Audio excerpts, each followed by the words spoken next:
In February 2022, the team of the center began updating the brochure in case of emergency or war. It was a PDF brochure and the dovidka.info website. We released these products on the eve of Russia's full-scale invasion. Later, as the threat was no longer theoretical, but actual, we kept updating the advice on the website and adding new guidelines. It was no longer a question of whether people needed these tips. All that mattered was the format to present them in, so that the step-by-step action plans would be remembered. We approached each point as follows. Following these guidelines, we will also be saving lives, our own, our parents, children, and other loved ones. Currently, dovidka.info is a website with the exact same title, where everything is structured into thematic sections, and where you can find an emergency plan in written format for all cases. Chatbots on Viber and Telegram called Bezpeka Dovidnik. Bezpeka Dovidnik. To keep these tips at hand anytime. Dovidka.info channel on Viber. Instagram and TikTok accounts, so that everyone has access to these guidelines, regardless of which social media people use. Expert interviews on YouTube on the Spravdi channel. There, experts answer questions that most Ukrainians are interested in during the war. Psychology, health, wartime routine, parenting, safety, and education. We also produce guidelines in the format of animated videos. All of them are short and understandable even for children. For example, how not to get trapped on the web, what to do in case of a nuclear threat or when explosions are heard. So, why is media literacy important in the field we work in? Because there is also a lot of disinformation in it. And most critically, a mistake can cost lives. Our main goal is to provide people with verified information. Everyone should be able to find a plan of action in case of a disaster. I'll tell you how to be media literate in this field in the following. First, several examples. When in 2022, Ukrainians were seized with fear that the Russians would launch a nuclear weapon against us, a post with advice on how to escape was spread on social media. Among other things, there was a piece of advice to run away from the epicenter towards the direction of evacuation immediately after the explosion. This is not the right thing to do. The correct thing to do is to hide in a shelter immediately after the explosion, seal it, carry out decontamination, and wait for the authorities' instructions. This is exactly what we advised in our guidelines, which were actively circulated at the time. We wrote it together with the State Scientific and Technical Center for Nuclear and Radiation Safety. Just imagine how many people could be affected by a Facebook recommendation in the event of a nuclear weapon attack. That's why we don't publish guidelines on our website until they have been thoroughly reviewed by experts. We cooperate with the State Emergency Service, Ministries of Defense, Education, and Health, Cyber Police, and other relevant authorities. On our dovidka.info website, you may not always find the instructions that you can see on social media.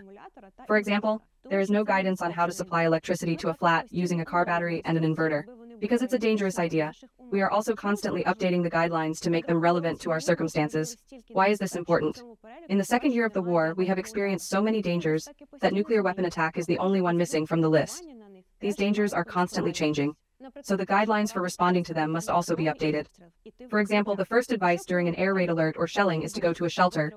But what if the shelter is far away, and ballistic missiles are flying, or the alert sounded after the first explosion?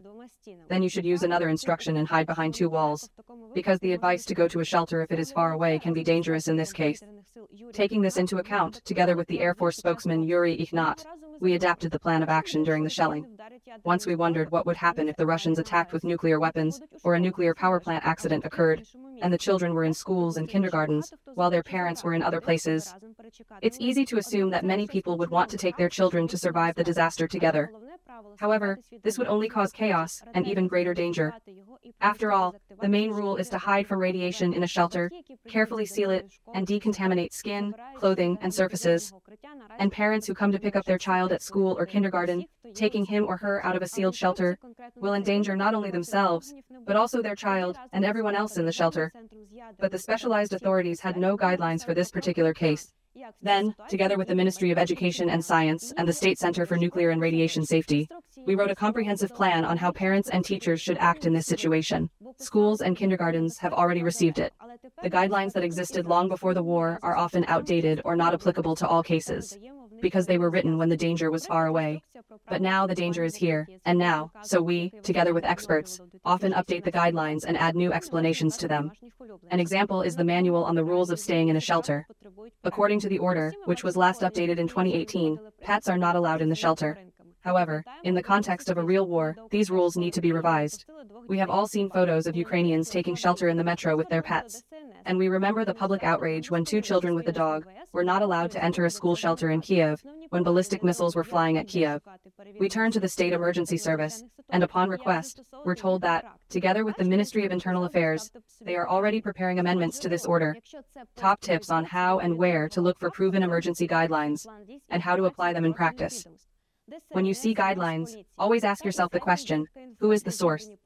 If it's a Facebook post from an unknown author, always check this action plan with information from the relevant agencies, the State Emergency Service, the Ministry of Health, the police, and with the website, dovidka.info, which contains tips for all cases.